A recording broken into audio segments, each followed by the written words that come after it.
Take a paper and start making me.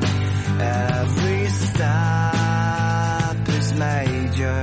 Try to be focusing, and of course it hurts every thought you make, but I know for what it's for my own sake.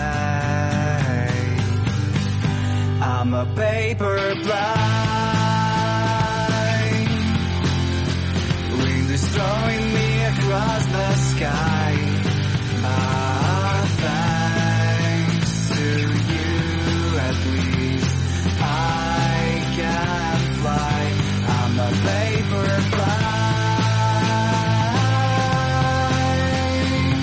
This is what you've done to me, but thanks to you, turbulence doesn't scare me anymore.